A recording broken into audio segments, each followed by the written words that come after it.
What's up, everyone? I hope you're all having a good day or night, wherever and whenever you're watching this. So let's tackle it. Let's tackle the big news story. Unless you've been living under a rock, you've probably heard that Mike Wallace was going to run the Daytona 500, but then was not approved by NASCAR. And a lot of people have a lot of different opinions on this, and I'm somewhere in the middle. I could honestly make an argument for either side. So let's talk about it. Mike Wallace, first of all, has said that he's completely heartbroken about this decision, and he's obviously very, very distraught over it. There's been many posts, and it's quite clear that he's very upset at the situation and at NASCAR. He claims that he was never formally approved, but he said that he was in contact with NASCAR a few weeks back, and everything looked good in his words. Then again, like I said, as far as I know, I could be wrong, but he was never actually approved for the Daytona 500 before they made the announcement that he would be in it. So that's a mistake in my opinion.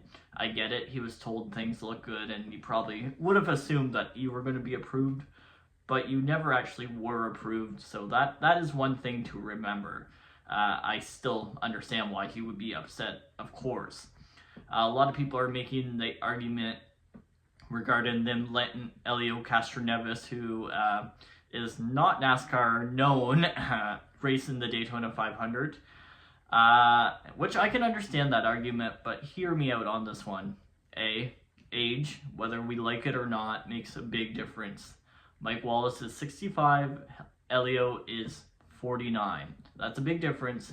As we get older, whether we like it or not, your reflexes get slower, everything gets slower.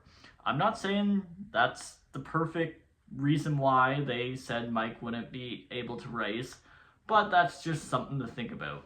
Another thing, from what I can tell, Mike Wallace has not done very much racing since 2014-ish, or around the mid-2010s, I believe.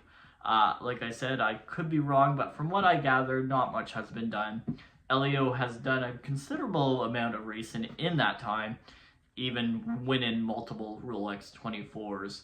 And he is a world-class driver, and that's not a dig at Mike.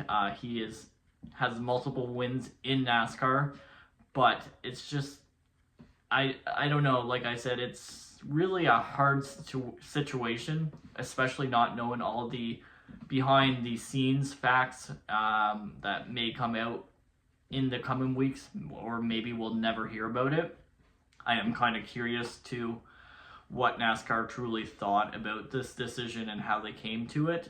I don't necessarily think it's a bad one. I get it. It's a really heartbreaking story for Mike and his fans and his family. He really wanted to honor his wife, who passed away last year, and I get that for sure. But I also understand NASCAR needs to make sure everything is safe and everything is perfect, especially with the speeds they're going. And for Mike to get out there after 10 years, I think he would have been fine. I'm not saying he wouldn't have been, but I can certainly understand where NASCAR is coming from with this decision. And like I said, I honestly get both sides of the story. I'm more curious of what you guys all think. And let me know in the comments, please, and let me know some things that I may have missed. But thank you guys for watching, and I hope you all have a good night or day.